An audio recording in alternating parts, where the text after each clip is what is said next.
morning coffee. You know, some people can't even function until they've had that first cup of Java. But what's the attraction to coffee? The taste? Maybe for some, but actually it tastes kind of bitter. So let's be honest. Most of us need a cup of coffee in the morning because it wakes us up. And why does it wake us up? Because coffee contains caffeine. And if you crave a coffee every morning, you likely have a caffeine addiction. Caffeine. It's the world's most popular drug. Probably because it's hard to avoid. It occurs naturally in coffee beans, tea leaves, and the coca seeds used to make chocolate. When it comes to caffeine, coffee is the king. On average, it takes 2 cups of tea or 4 bars of chocolate to equal the caffeine content of 1 cup of coffee. So why does drinking coffee wake you up? Because caffeine is a nervous system stimulant. It stimulates your brain cells so you feel more alert. It makes your heart beat faster so it pumps more blood. More blood flowing to your muscles makes you feel more energetic. And it also causes your kidneys to produce more urine, so you make more trips to the washroom.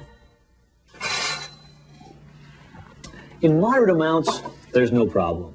But too much caffeine can cause your body to become overstimulated, which can result in anxiety, insomnia, upset stomach, heart palpitations, and muscle tremor.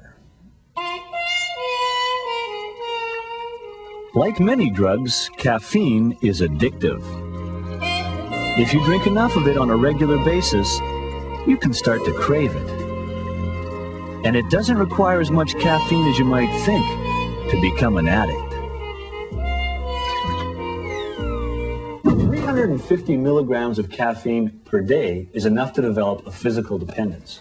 How much is that? Well, it's about 4 or 5 cups of coffee per day. Now, if you are addicted and you don't get your regular caffeine fix, you can suffer the usual withdrawal symptoms: headaches, irritability, and fatigue. In fact, one of the best ways to determine if you are addicted is to cut yourself off from caffeine for a few days and see if you develop a throbbing headache. The obvious solution for those who like to drink a lot of coffee but also want to reduce their caffeine intake is decaffeinated coffee. But how do they get the caffeine out of the coffee? They steam it out.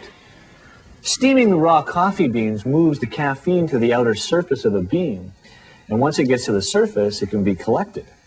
What you end up with is a dry white powder. But this isn't the end of the caffeine story. Nope. This is a valuable byproduct, so the coffee manufacturers sell it. And you might be surprised to find out where it goes. Soft drinks, for one. Coke, Pepsi, and Dr. Pepper all contain caffeine. Now, colas get some of their caffeine from the cola nuts used to make the drink, but they still add more caffeine during the manufacturing process. So why put extra caffeine into a soft drink?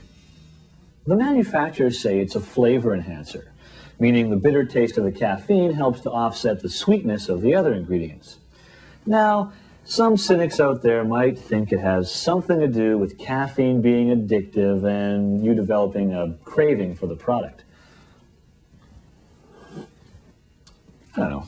I find that a little hard to believe. Did you know that caffeine is a controlled substance for Olympic athletes?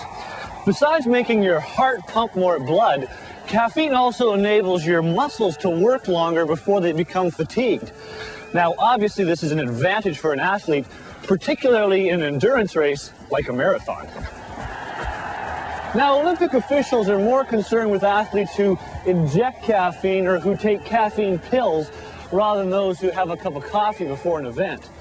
To exceed the limit, an athlete would have to drink 7 or more cups of coffee just before the race. But if they drank that much coffee, the athlete would likely spend more time in the bushes than they would on the racetrack.